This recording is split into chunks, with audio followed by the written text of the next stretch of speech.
This Stanford Business School experiment will blow your mind. Imagine the following situation and think about what you would have done. A Stanford professor walks into a classroom, splits her students into 14 teams, and gives them the following challenge. Each group gets an envelope with $5 in funding and 2 hours to make the highest possible return on the initial money. They are then asked to give a 3-minute presentation to the classroom about their approach.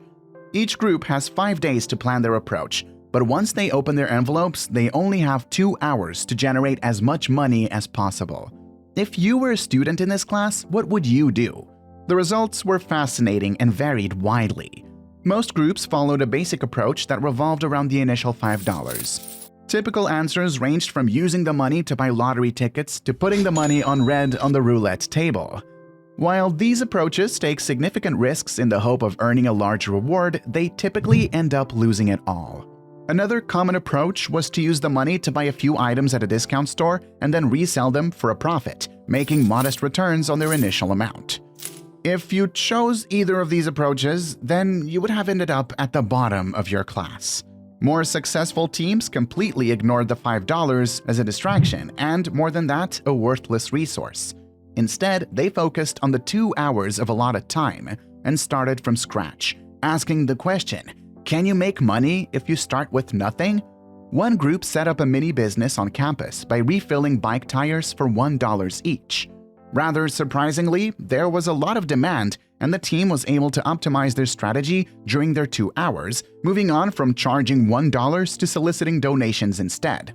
And their income soared. They made way more money offering a free service and relying on tipping, taking away $200 at the end of the 2 hours. Yet another group monetized a problem common in many college towns: frustratingly long lines at popular restaurants. They booked reservations at several of these hotspots and sold their place in line for up to $20 to customers who didn't want to wait in line. They also optimized their strategy during the 2 hours, realizing that it was more profitable for male students to make reservations and female students to sell these reservations, as customers were more comfortable being approached by women than men. They also realized that focusing on restaurants that provided buzzing pagers was more profitable, as customers felt more comfortable receiving something tangible. At the end of their 2 hours, they made over $200. The winning group took an entirely different approach and ignored both the initial $5 and the 2-hour time period. They boiled the problem down to its essence, ignoring assumptions and identifying their most valuable asset, the 3-minute presentation time, to a group of Stanford students. They offered their presentation slot to a company that wanted to recruit students from the class and created a 3-minute commercial for that company to show to their classmates. They sold their slot for $650, realizing a 12,000% return using an asset that the other groups didn't even realize they had. If you enjoyed this video, please like and leave a comment. And if you want to see more content like this, please subscribe to my new channel and turn on notifications.